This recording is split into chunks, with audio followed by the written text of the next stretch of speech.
August edition of AML Voices, Coping with the Growing Fraud Threat. I'm John Byrne with AML Right Source, and joining me today are Ulysses Pineda. He is the Director of Financial Crimes, Head of Fraud Investigations at First Citizens Bank, and Don Fort, an advisory board member and Director of Investigations at Castellanos LLP, and the former Chief of the Criminal Division of IRS. Gentlemen, thank you so much. We're in the dog days of August, but fraud never sleeps, as we all know. Ran across this study just the other day that I thought I'd start off our conversation with. This comes from a UK consultancy firm called Juniper, and the study's called Fraud Detection and Prevention in the Banking Market 2025 to 2030. They project a 153% jump from an estimated $23 billion in 2025. And one of the biggest threats that they talk about in the report is synthetic identity fraud. You know, when criminals create fake personas that blend stolen, real, and fabricated details.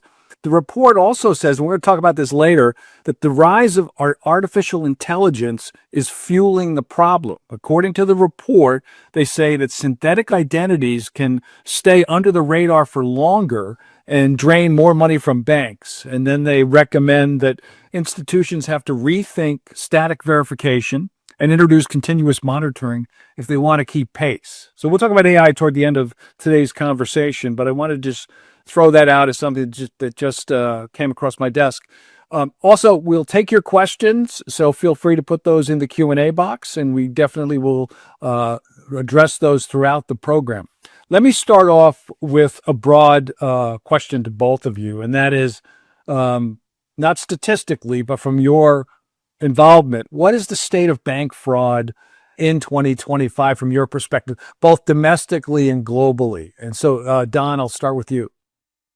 I think it's it's interesting you make those opening comments. I just want to start by once again thanking you for hosting this event. It's great, Ulysses. Really looking forward to having a discussion with you. You and I haven't been on a webinar before, so really excited to be here with you. I think again it is it's constantly evolving, right? It's never going to go away. There's always new threats, and I'll politely disagree with one of the things you said about talking about AI later, because it's hard to answer any question about fraud right now without talking about AI. Sure. The entry point, the technology, everything that's going on has made it cheaper, faster.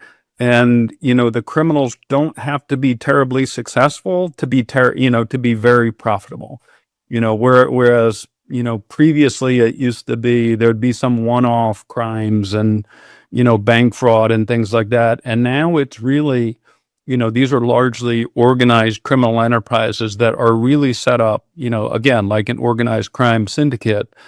The synthetic identity fraud is really scary. And I've seen some demos on it, and I'm sure we'll talk about this a little bit more as the conversation goes. But what's being done out there, I haven't been with the IRS for 30 years, and I was there in the height of the stolen identity refund fraud, which was a lot of that was old school street crime, paper identity theft, and evolved into, more of the digital and cryptocurrency and things like that. But the synthetic identity fraud and the impact I think it's having on the banks, you can see, again, seeing a live demo of what's actually for sale on the dark web and the shockingly low prices that are available. These identities are ranked, in terms of how successful you may be. Even saw a live demo of somebody bypassing two-factor authentication. Somebody that has a pretty high, technical capability, but it wasn't, it wasn't ridiculously difficult. And again, to see that live and how that's done, because I think many of us, that certainly I thought two-factor authentication was, basically something you couldn't defeat. And to see somebody do it fairly easily, I think it just gives you kind of the state of where we are, in fraud and bank fraud in general. That's great. Since we're on AI, and I was, again, as I promised, we'll take questions throughout. I'm going to go to you in a second, Ulysses, but this is actually a pretty valid question for this part of the conversation. And the question is, the recently passed budget bill had in it a provision that I think made it through, but I could be wrong. John, you probably would know that no regulation or legislation could be created, I think, in the states for AI in the next 10 years. How do you see that particular? Is that going to impact fraud prevention? I think it made it to the end, but I must admit I'm not 100%. I think, John, yeah, I'm aware of that. I know I read up the same. I have to say, I think I'm kind of in the same boat as you are. I don't know if it passed. It looked like it was going to. Yeah. Again, Don Ford's personal opinion, it's incredibly short-sighted. I mean, you look at the way technology, it just exponentially increases over, just days, months, right? You look at where we were with AI even 3 years ago and, the advent of open AI, nobody was really talking about it to the extent that we're talking about it now 3 years ago prior to open AI. So I think I'm not a lawyer, I'm not a legislator, I'm not a regulator, but any legislation that you have out 10 years saying somebody can't do something just seems to open the door, for potential fraudulent conduct. Again, we talk about this on most of the webinars is that, I guarantee you, John, you and I may not be up on that bill. I guarantee you the criminals are. Yeah, I just did a quick search and it was deleted from the Congo version, which I thought was the case, but I was not 100% sure. But still, I think your points are obviously more than valid about how short-sighted that would be if we can't have any additional legislation at the federal or state level in AI. And I think that would definitely continue to. Yeah, and as we talk about that a little bit more, one of the points I'm certainly going to make is that AI obviously a tool for banks, financial institutions, detecting financial fraud, but even more so for the criminals. And if you're going to if one side's going to be armed with it and the other is not going to be equal armed, it's not a fair fight. Ulysses, going back to the broader question, what are you and your peers in other institutions seeing regarding the explosion of fraud, both again here and globally, of course? Yeah. I would say generally across the industry, what we are seeing is some of the same tactics, but just, I think that to Don's earlier point, a lot more sophisticated. So we're still seeing BEC, we're still seeing check fraud, we're still seeing account takeovers, we're seeing identity theft, but on a broader scale. And I would say that there is more organization behind it. More than ever. Like in the past, I would say it was probably a little bit more opportunistic scammers that were really going after victims. And now what we're seeing is broader tactics employed by bad actors really linked to these transnational organized crime groups, right? And you're seeing it, and you can see it in the way that the government is putting out advisories, FinCEN specifically, towards the cartels. I think today they put one out specific around Chinese money laundering groups, and the genesis of all of that is fraud. It's the account takeovers, it's the business email compromise, it's the pig butchering scams. Scams in particular, I think, are really a real problem for financial institutions.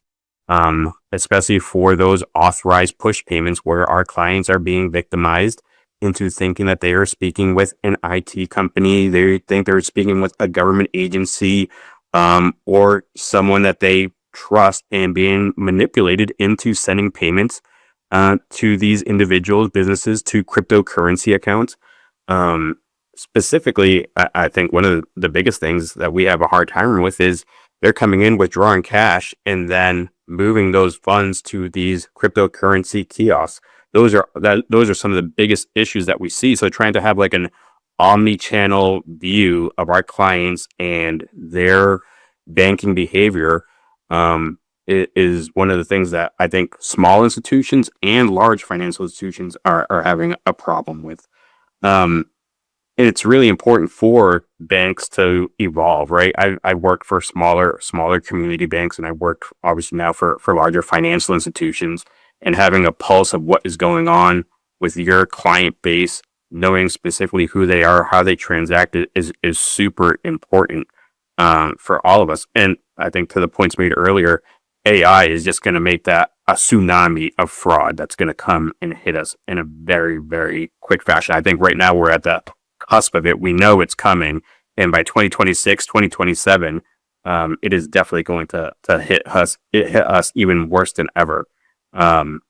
Interestingly, I read an article about the UK specifically, that UK had experienced that authorized push payments where their clients are being victimized by scammers. The number or the count of incidents had decreased from like 2023 to 2024, but the total amount had actually only decreased by about 2%. So fewer people are getting hit harder by these scammers. So it's just interesting to see how the fraud continuously just evolves, right, from one tactic to another, and sometimes within the same type of payment mechanism, they just switch a behavior, knowing that a bank has put in a control for that specific type of fraud.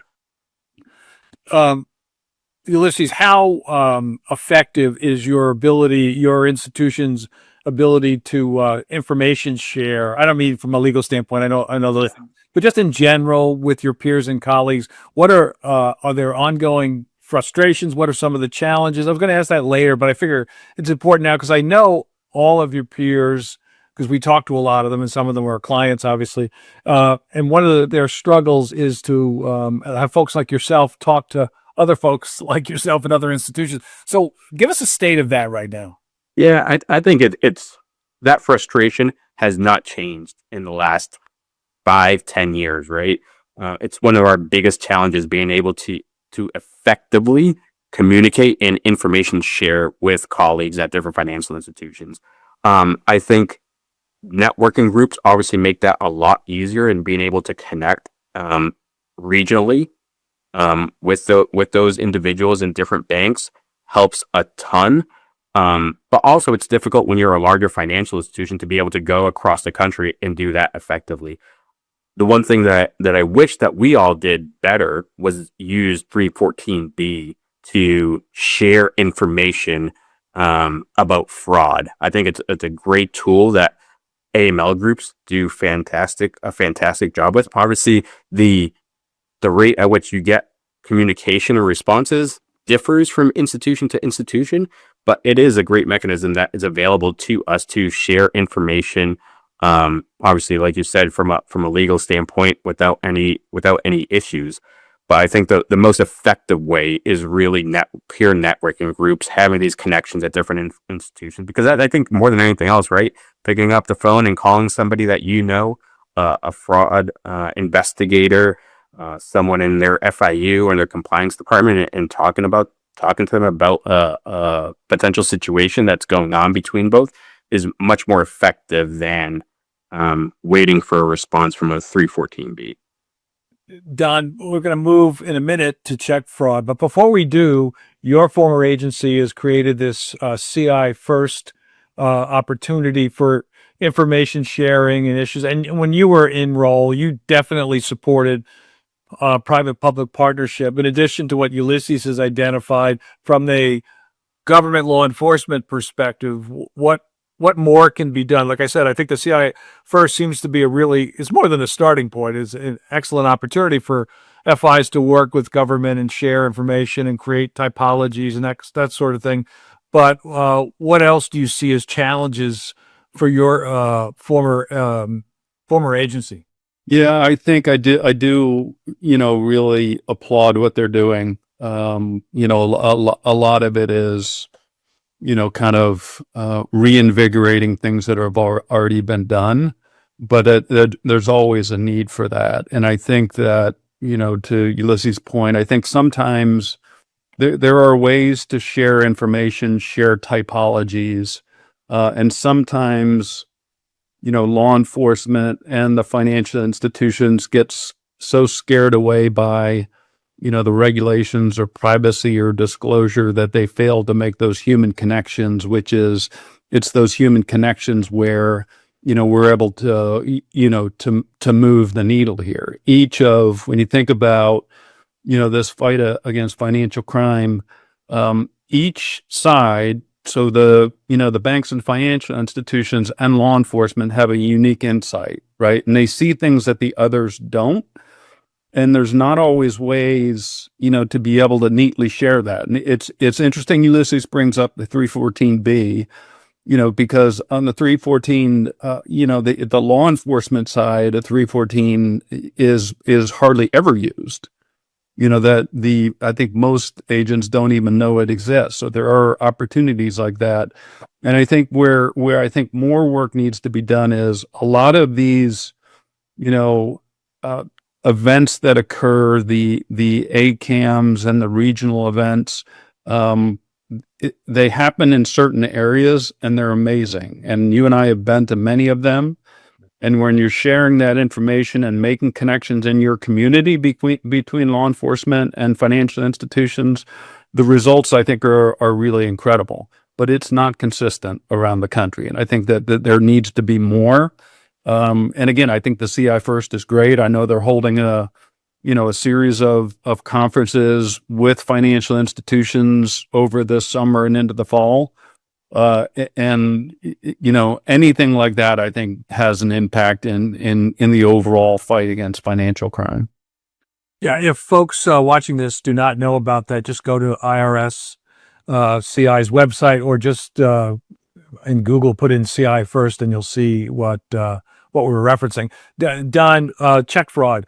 You wouldn't have guessed that in 2025, with the way payments have changed so dramatically, that check fraud would, as they say, still be a thing. But we've obviously seen a number of presentations from like the Postal Service and your former agency about the explosion, not the explosion, but the continuing challenge of check fraud.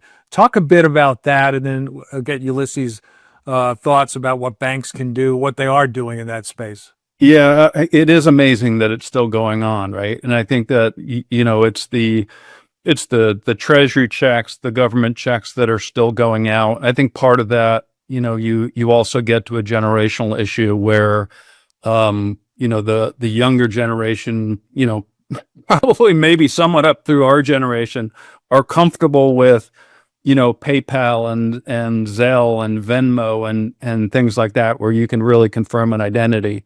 Versus when I think of my parents who were in their early 80s, they don't have smartphones. There's no real digital payments going on in their life. So there are a lot of checks changing hands. And again, we get back to that recurring theme of, things like AI are making it easier to make these, the signatures and the checks a lot more realistic and hard to detect. There's one of my former agents that has retired and now works for a nonprofit that tries to educate, the elderly community to prevent them from some of these frauds. Made a really simple suggestion, which is when you're writing a check, use a gel pen. Always use a gel pen, because they can't be washed, or it can't be washed as easily as other types of pens. But I think there, and there's also some legislative momentum out there. If these things take a long time, but you've seen, some of the government agencies recently come out with requests for information on, how they can, mitigate these types of payment frauds that are out there. So again, I think it's intertwined again with every one of these questions and the discussion that we're having about the criminals being able to use artificial intelligence, but the best, the best defense is really a good offense. That the best way to mitigate it is through these tools that can detect it, hopefully. So. Ulysses, what are you and your colleagues doing to combat check fraud? What are some of the things that you're doing and some of your recommended practices? Yeah, definitely. I think one of the big things is a lot of the victims, and this is across the industry, right? For check fraud are businesses. Businesses more than consumers are probably being victimized by check fraud because one, it's a cheap payment method and it's easy to control within your office, whether you're a small mom and pop shop or you're a large corporation. One of the things that I think a lot of financial institutions do is just educating clients about how to put in controls within their business for check handling. To Don's point about how to use a gel pen. Also, one of the things that we really at across the industry really promote with clients is the use of positive pay. I think positive pay is probably the gold standard in terms of check fraud detection for a customer. And then after that, so it's always like layers of defense, right? First at the customer level, and then also when it comes to the bank, being able to have the proper fraud technology. And I think when I first started, um, we thought that we were going to move away from check fraud detection, right? We invested less in check fraud detection way back when because we thought, okay, we're going to move to wires, we're going to move to ACH. And we kind of took our foot off the pedal at that point in time to quickly realize that the bad actors had pivoted back to check fraud. So we started to invest more in check fraud detection, obviously from an anomaly standpoint, but also from, I think a lot more now is having better detection around check images and check stocks. So we can see the differences between a legitimate check stock for our clients versus a counterfeit check, an altered check, forged check, whatever it may be. So there's really like a multiple prong approach to how we do that. One is from a client education standpoint, and secondly, from a technology standpoint. And obviously, you need humans also to be able to look at those images, making us make a determination whether this is legitimate or not, or do we escalate to a customer for review.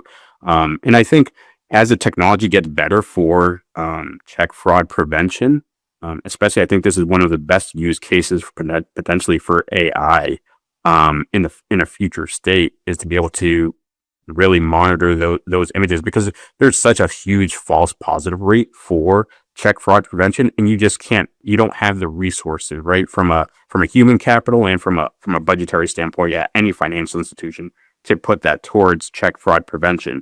But being able to use more effective and efficient tools for it will be a game changer for banks, both large and small. But you definitely need the humans behind it to be able to analyze the data, and then from there, being able to make the right decisions to be able to prevent it. And I think obviously, if fraud happens, one of the biggest challenges that every financial institution is just the regulations, right? UCC code and how clear as mud it is in terms of like who's liable for recovery, who's liable to the client, and which client is ultimately responsible, and who's going to take the loss. Those are all big questions, and I think points of friction for banks to kind of also work together in some instances. Well, that makes sense. We didn't talk about this in our pre-plan, but it just struck me. The thought I had was, and we've done programs on this on elder fraud. I'm just curious about Ulysses, your perspective on this question. Some banks have been asked. I mean, not some about the liability, the accountability, right? When you have an elderly person coming in with a family member or what have you. I know some states have passed laws to allow guardians to be on the account so you can check that sort of thing. Where do you stand with that issue real quick? Again, I know we didn't talk about this, but I'm sure you've dealt with it before and your peers have. I'm always curious how institutions think about that. You obviously aren't craving liability for your institution, and you also want to be raising as much awareness as you can. But in that kind of sticky situation, what are some of the do's and don'ts, if you don't mind? Yeah, I think primarily it is doing the right thing, right? Whether regardless of liability, and I think that's the approach that we've taken in financial institutions that I've worked with in the past and currently, you always want to do the right thing. That's number one. And then from there, it's really trying to educate our clients who are in that stage of life to make sure they understand what are the red flags of potential elder financial exploitation, whether it's from a family member, a guardian, a caretaker, or also from someone completely outside of their family or friend group. And then from there, I think we try to educate our branch employees as much as possible to look out for those red flags, because really our branch employees are the number one point of contact for that customer and are able to tell, like, this is out of pattern. And I think in general, that's where we get our best referrals for elder financial exploitation is our branch employees. And we really try to get them, one, to educate them on those red flags, and second, to send referrals regarding potential elder exploitation. Whether they're right or wrong, I'd rather have an influx of referrals from the branch than not, so that they can tell us, like, hey, this seems just, in my gut, this seems off. And then we can take it from there, right? And if we work with them and also branch management to potentially submit something to APS, or Adult Protective Services, based on laws within that jurisdiction, we're more than happy to do so. I think that's really been my historical approach to elder financial exploitation. Don, I want to switch gears a little bit, an area that I know law enforcement has to grapple with, as well as the financial sector, and that's the use of either intentionally or unintentionally money mules. So money mules get used by transnational organized criminals. They get used by cartel members, or just typical scammers. Talk a bit about how that happens. And I'll preface this by saying I've had a family member who's got caught up in this situation, typical scam where you thought you had won a lottery or something, and then it turns out people that are organizing this scam ask you for money, a little bit of money, so that sort of scenario. Talk a bit about that and what law enforcement challenges are to distinguish between the intentional person or intentional movement of funds by that person, knowing full well what they're doing, and those that are just unfortunately naive to what they've become part of. Yeah, it's another one of those that it's I think we're never gonna get rid of the problem of money mules, right? So it is, I think, for the financial institutions and for law enforcement, it can be a very fine line in determining whether, that individual is doing it intentionally, versus they're just an innocent participant, like you mentioned. And, a lot of it is dependent on, like, the type of behavior that they're engaging in and what their reactions are to it, right? So somebody that is knowingly involved and knows the stakes and the risks, when they're warned about something, they may not heed those warnings, versus somebody that's innocent that, if they're, warned by a financial institution or law enforcement, are generally going to have, the reaction that most of us would have, which would be like, oh my gosh, I didn't realize what I was doing. The use of a bank account, where, somebody that's innocent may, just use the same account over and over again without regard to dollar amounts and things like that. Whereas somebody that's more in the business and more intentional, is going to maybe do some test transactions to see what they can get away with, multiple accounts, multiple banks, and things like that. And obviously, speaking from the law enforcement perspective, both are of interest to law enforcement because they can help you potentially solve a crime. But they don't generally have an interest in trying to prosecute and go after the innocent ones. It's really the intentional ones. And again, you get to that structure of, if it's structured, like a narcotics organization or a traditional organized crime, if it's intentional, hopefully you get somebody that's intentional and they know who they're dealing with, that there's, they may be able to flip on a witness, or they know their contact person or contact phone number that can lead to additional leads of witnesses and bank accounts and things like that for law enforcement. But it really does matter. And for the financial institutions, if they're able to make that, distinction, it's helpful for law enforcement, obviously, in terms of being able to parse through their leads and whatnot. So Ulysses, obviously, Don's laid out some of the indicators, red flags, whatever you want to call them. But what sort of goes back to the issue of frontline training that you talked about before. In that situation, you're trying to determine if the account holder is acting in a way that's different from how the account was set up. Talk a bit about that from your perspective regarding Money Mules, and what are good best practices. Yeah, I 100% agree with Don on this one, where it's a very fine line when you're trying to figure out whether you have a witting money mule, an unwitting money mule, a complicit money mule. Well, complicit's pretty black and white, but that gray area between witting and unwitting is definitely hard to tell. Even for someone in the front line, someone in fraud investigation, someone in AML, looking at that transaction behavior, because it could be right from the get-go. You can see the incoming funds and then the outgoing funds, and whether they're complicit or not. They potentially would be a subject in a SAR, right?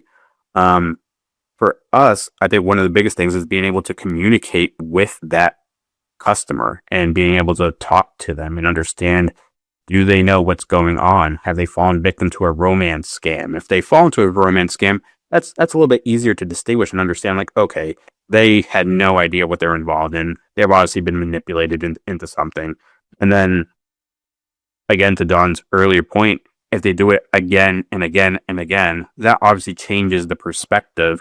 Because at this point, we've tried to educate them on, like, what's going on here, how they're being victimized, and they just don't want to take that into account.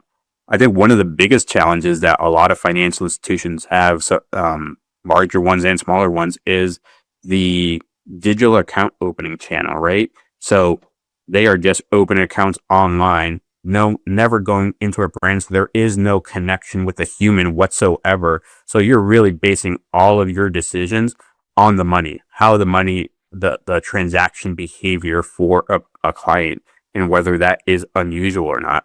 In a lot of those cases, you really side on, you're a little bit more cautious in your approach, and you go with the avenue of them being potentially a money mule that is complicit in the activity, unfortunately. Whether you 100% know or don't know, that's kind of the approach that I've always looked at it, or my lens when looking at an investigation, and when we're talking to our investigators about those money mule tactics.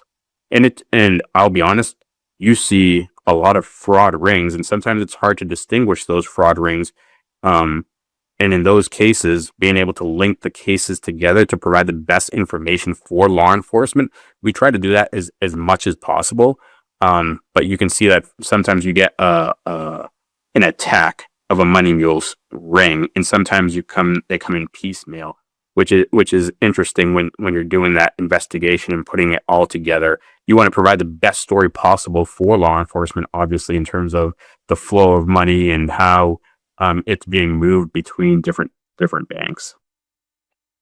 We're going to move in a little bit to somewhat you just referred to, and that's best practices regarding SAR filings and how you provide enough information so Don's former colleagues can benefit from that. But I want to stick with you, Ulysses, on this question. Is an age-old debate on fraud and AML. And you sort of alluded to it earlier when you talked about 314B. I will tell you, as somebody who helped draft those provisions 20 years ago, we had always had hoped that B was going to include broad-based financial crime, not just money laundering. And unfortunately, that wasn't the case. But because that would not solve a lot of problems, but it would certainly help. But I want to ask you about both your institution in terms of how you're organized, but the question on the table is the the merging of fraud and AML, which isn't done that frequently, occasionally has been done and then broken back apart, unfortunately or unfortunately. There's different skill sets, in my opinion, for a fraud investigator and an AML person. Some of it is similar, but I think there are some differences. Talk to us about that. They even came up with an acronym years ago, FRAML, but maybe the acronym is still known, but certainly the area hasn't taken off as many people thought it might.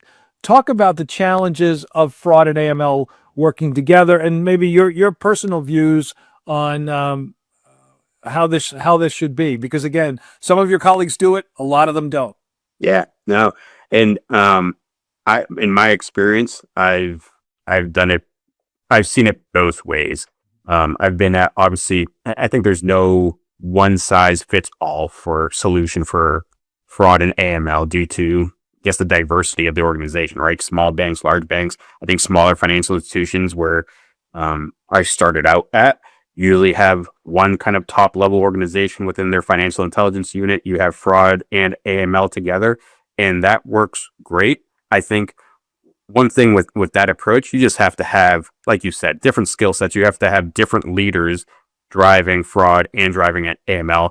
And then the communication is super important, even when they are combined together, because I've also seen and I've heard of organizations that they have that FRAML approach, but still there's kind of a contention sometimes between those two organizations and sharing data and who's going to take an investigation and who's going to, like, that needs to go out the window when it comes to that. And I've been fortunate enough here with First Citizens and my leadership, where we have our SAR investigations group kind of built out, where we have AML and fraud together.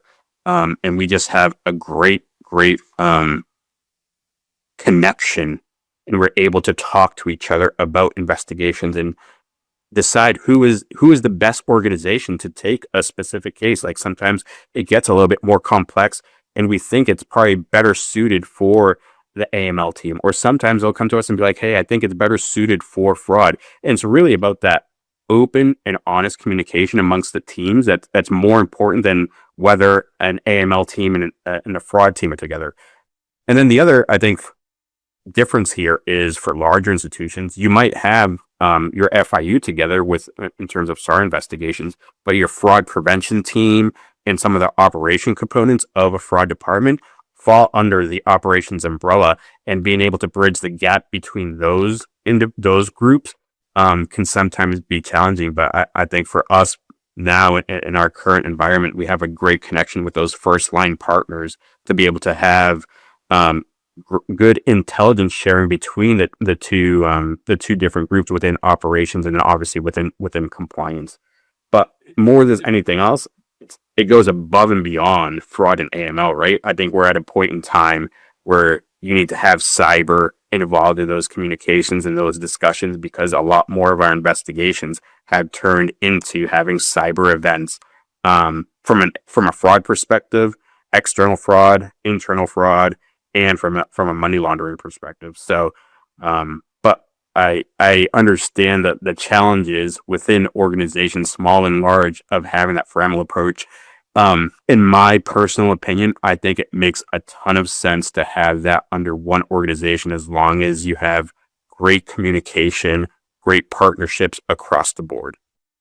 So, a direct question: who makes the final decision at First Citizens on filing the SAR? Is it always collaborative, or is it you, the AML? Who makes the? Because we did an webinar a few months ago, and that BSA officer said sort of similar to what you talked about, that it's collaborative, they work together. But he said at the end of the day, he said, I make the call, just because somebody has to be eventually accountable. How is it done? I mean, if you feel free to discuss.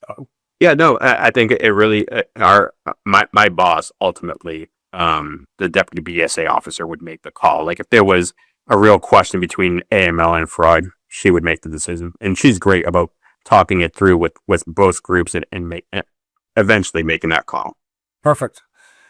Don, let's stay with SARS, but focus on the fraud aspect. As a former user of the information, and obviously now you provide advice and counsel for your clients in this space, what were some of the challenges on your end for SARS that you looked at that dealt with fraud? Was there too much information, not enough? Talk a bit about that process at IRSCI. I think the the age old problem in the world of SARS that keeps, getting even more pronounced is the volume. Just the volume of SARs that are filed. And I've talked about this a number of times, but now, the law enforcement agencies, the users of the BSA data have more technology at their fingertips than they ever have before. So the volume is not so much an issue because it can be parsed by, really strong technology really quickly. And that is always to my point of it may be that one little nugget of information, a name or a address or a witness, identifier in a SAR that would not have been found before by humans, but now, because of the technology and matching, in fact, I refer to the SARs as some of the most analyzed documents because every law enforcement agency has separate technology that they paid tens of millions of dollars for to analyze it for their own purposes. I think the real challenge is, and it always has been, is how do you find that needle in a haystack, right? You can find some cases in there, but I would contend that a lot of the ones that are of the most value to law enforcement are the hardest to detect by the banks. And I'll reiterate every point that Ulysses made. It is really difficult. We talked about those fine lines in the money mules, but how do you find those? And how does law enforcement, identify those? And again, a lot of that is made all the more difficult by, these latest schemes with the synthetic identity theft and identity fraud, where it is virtually impossible to detect the difference between the real document and the fake document. A lot of these crypto schemes that are of interest to law enforcement never involve a transaction with a financial institution that triggers a suspicious activity report. And so there's so many, and I think there's always, so you've got that, the data fatigue that there's so many. Now I feel like we're, recently, at least this year, kind of in say this is Don Ford's opinion, but almost in kind of an anti-FinCEN SAR mode.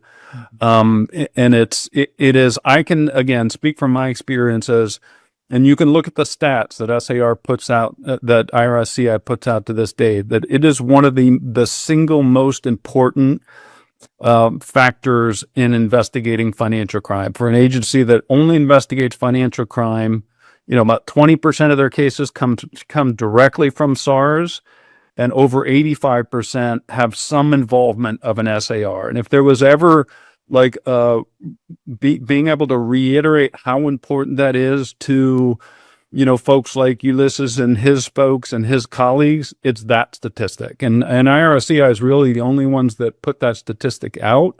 But I think that's really powerful. But, to me, again, it's just, how do you cut through the noise and really get to the SARs that matter?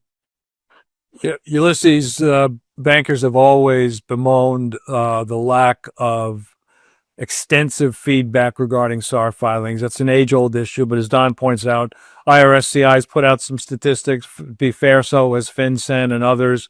But talk in the fraud space solely, what your process is from this high level, not how do you characterize, what boxes do you check? But I'm curious about the narrative writing, the ability, if you think it's serious enough, to call a contact, because my old days at the ABA, we used to always talk in the early days of SARS, talk about it's important that you kind of sell your SAR to law enforcement. So you send it in, but you also pick up the phone if you think it's a major issue. If you think it's just something that's, quote, suspicious and you don't know whether it's criminal, that's different. Talk a bit about the environment that you're in and your colleagues are in regarding filing SARS on fraud-related topics? Yeah, I think for us, we want to provide the best information to law enforcement, right? And I think when it comes to specifically, I'll just talk about like external fraud because I think it's a little bit different. Where when you have like a first party client who's perpetrating fraud, you have a lot more information there on them. When you have a client who is being victimized by fraud by, let's say, a scammer, and you only have one side of the story, you're trying to give law enforcement the best information possible, transaction data specifically, what typically occurred, all of the factual information to them. But I think one of the challenges that we have is really the unknown, right? We don't know the other piece of the puzzle when it comes to that investigation, and being able to make that connection and provide it to them is one of the things that's super difficult for us, super challenging for us. I think a little bit of frustration there, but I think we want to provide that information in case on the flip side, law enforcement can use their tools to make the connections that there are multiple folks being scammed or victimized by this one organization, this one group of fraudsters. In terms of, you have to remind me the second part of that question, John, in terms of what else? Just contacting law enforcement. I mean, you can't do it on everything. You have to make a decision, and especially the bigger you are, the more difficult it is, I would imagine. Community banks probably don't feel as reluctant to contact again their local IRS CI person or what have you on an ongoing potential fraud. But I have to imagine institutions your size and bigger, it's a different policy determination. Yeah, and I think larger financial institutions in general have specific groups that they've designated to reach out to law enforcement in certain situations where we think that it's gotten to a point where, you know what, we have something here that's in real time that could be dangerous or that could be of material import for law enforcement. At that point, there's policies and procedures governing when we'll reach out to law enforcement specifically so that we can say, hey, FYI, we've done something with this and we want to put it on your radar. That makes sense. Don, I want to come back to you on AI to give you an opportunity to expand on what you're saying up front. Talk about AI. We talked about some of the challenges, obviously, in the report indicated its misuse in some cases, but it's also an investigative tool. So talk a little bit about, I don't want to say pros and cons, but some of the ways in which the environment, the community is sort of weighing how to use AI. I think AI has become the most overused term and in the government and financial crime prevention. It's hard to find a company now that says they don't use AI, right? So I think a lot of these points we've made before when in our discussions today, but I think for, law enforcement is now using, and I'll just use the generic AI. They are using AI in the analysis of BSA information. They're really starting to use AI in their ability to analyze potential criminal activity. The kind of predictive analytics that, again, I think artificial intelligence and machine learning are really well suited for, because you can look at a history of activity, criminal court cases, informations, things that have been filed publicly that detail, criminal activity, to train the artificial intelligence to be able to potentially predict when that behavior is going to happen. Overlay that with the Bank Secrecy Act data, all these other public databases and law enforcement databases that law enforcement has at their disposal. It's an incredibly powerful tool to be able to determine if criminal activity is occurring. I'll preface that with saying in the law enforcement world, where people are being put under investigation and their livelihoods are being impacted, you're always going to have a human being, right? The technology can really help you parse through billions of records really quickly and help you make sense of it. But at the end of the day, you need smart, rational human beings to be able to analyze things to determine next direction. So I think on the law enforcement side, it really does have the potential to be a game changer, recognizing again all the examples that we've talked about today where the criminals are using the latest cutting edge artificial intelligence. Anything that they can do to combat the latest precautions, they are doing it. And it's so interesting to see the parallels between what we talk about, partnership between law enforcement and financial institutions, and the sharing of information. Well, you know what the criminals are doing? They are sharing information. They are sharing information about, which cryptocurrencies law enforcement is able to detect and trace, which identities are most successful now, where you can find them, where you should use them, where you can have the most success, which institutions are most vulnerable. So it's this, again, it's not a new issue. It's this cat and mouse, where you've got, law enforcement and the criminals are always slightly ahead of the curve, because for the criminals, there are no regulations they have to follow. Again, the entry point into AI, and you don't have to be successful many times to be profitable, right? They can put so much out there. I think probably everybody that's listening to this webinar, I mean, at least once a day, I get something that I 100% know is a phishing scam, right? It's a text, it's an email, and we laugh about it, but our parents are not, people that are not as technology savvy are clicking these and losing money. And just two quick points on that. I think where we need to make inroads as a society is the education piece. If and we know, because this is the life that we live in. So we're always skeptical, but a lot of people are not. And, particularly the elder generation, and this is how these elder frauds occur. And then I recently had another situation where it's not even a high tech attempt of fraud. I was on a website looking to rent a property, and it wasn't like a VRBO or an Airbnb. It was a lesser known, but looking to rent a piece of property for a few months. And I found something, and I was interacting through a reputable website, interacting with an individual that I quickly realized was just sending me information that was publicly available on Zillow. They had actually, they knew who the owner was because the property records are open source. They have all the pictures from the property because it's all out there on Zillow. They can create what looks like an invoice on ChatGPT in 2 seconds.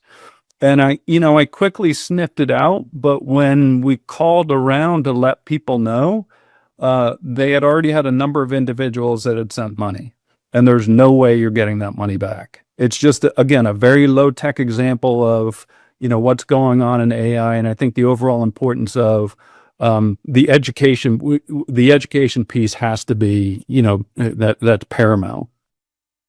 Ulysses, just a quick question. The question came in, but I also am interested in this. Do you see a scenario where banks would use AI in some fashion to fill out SAR narratives? I could see a scenario where you use it to a certain degree, but at the end of the day, you need humans to really look at the data, look at the transaction, be able to take all of the information that maybe AI puts in front of you, and then write a cohesive, concise narrative that would be beneficial for law enforcement. I don't see a point in time where we take a human out of that SAR writing process. Oh, I agree with that. We have about 5 minutes left. We have some good questions, but I know we could do a whole couple of webinars on this next topic, but I just want your top of the line thoughts on crypto fraud. Now that we've become the crypto capital of the world, apparently, obviously crypto fraud is a major issue. From a banker's perspective, what are some of the questions you would ask before engaging with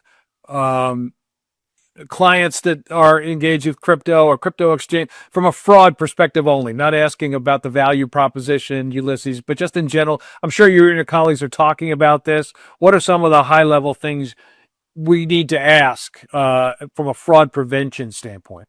Yeah, I mean, but we're talking about clients who are getting into the crypto space. It's really what are their controls that do they have in place? I mean, strictly from an AML standpoint, from a fraud prevention standpoint, what are they doing to protect potential consumers when it comes into that area? And honestly, I don't think there is enough knowledge across both consumers and businesses who are trying to get into this space in terms of how they're going to protect consumers at the end of the day with crypto.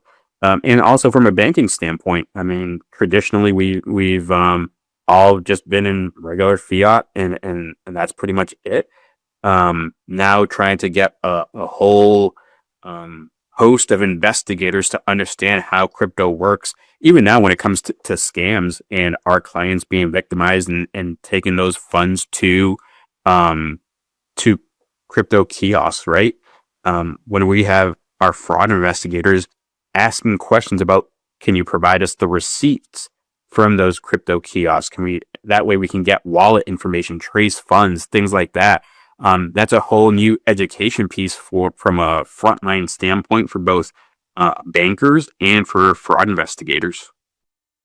Don, your thoughts, high level? Again, I know we can talk a lot longer. Yeah, What are there's just in general on the the cryptocurrency and smart contracts and things like that. I think there's there is some huge potential, but there's and I think it's definitely here to stay. But there's also the potential of fraud, right? And agree with Ulysses 100%. The lack of knowledge is hard to overcome. It's not just in the financial institutions; it's the general public. It's in parts of law enforcement and whatnot. There needs to be more education on it, and it's not the easiest topic to wrap your brain around, right? We talk about this public ledger, but it doesn't give you who the person's name is. So there are a lot of frauds out there. I think there's also what you led with it. The state of affairs in crypto in the U.S. has drastically changed in the last 6 months. There's not a lot of regulation out there, unlike other instruments that are being used. And I think that what some people don't realize is, you give up your private keys, you just gave up your crypto and you're not getting it back. It's not like other other instruments that law enforcement is going to be getting this money back for you. These horrendous pig butchering schemes that it's been reported that's like $75 billion has been lost in these schemes. And these are just your basic romance schemes in a lot of cases. But that there's very, very, very difficult and complicated to get that money back. So again, I think there's a lot of really positive potential going forward, but there's a lot more knowledge. And I think, again, personally, it's regulation that needs to go into play in this area. Gentlemen, I really want to thank you for taking some time today, but I want to give you 30 seconds for a quick takeaway. So Ulysses, I'll start with you. Takeaway. Yeah, I think most importantly, it's the communication, the information sharing for fraud. I think that's one area where we continue to try to make headway with, and I encourage everyone to do that within their regional networking groups and across the country. Really try to leverage your connections both at different financial partners and with law enforcement partners to be able to protect our clients and also the banks and do the best for law enforcement. So that's why we're here. Don? Yeah, I would say two quick things. If you're a banker or work in a financial institution, make a connection with somebody in your local regional law enforcement if you don't already. And flip side, if you're a cop or a financial investigator, start to make a connection with somebody in your own area. And the other I said is, again, a theme that's come up today is education. Talk to your friends and your relatives and your children about these scams. We have to spread the word, because it's only going to get worse as these, deep fakes and whatnot continue to accelerate. Ladies and gentlemen, thank you for spending this hour with us. Be sure to subscribe to our This Week in AML podcast that come out every Friday. A number of lengthier podcast interviews will be posted in the next couple of weeks. One is with the head of the Charity and Security Network on issues dealing with the de-risking and others, and one with Lisa Arquette, the recently retired FDIC official that did AML CFT for many, many years, and her views on where we are today. I want to thank Don Fort and Ulysses Pineda for their time today. Ladies and gentlemen, thank you so much for the questions we didn't get to. We're going to figure out a way to get to those questions, probably in our This Week in AML podcasts. But thank you so much for spending some time, sharing your views, and being engaged. Everybody have a great Labor Day weekend, and we'll see you next time for our September webinar. Thanks, everybody. Thanks, everybody.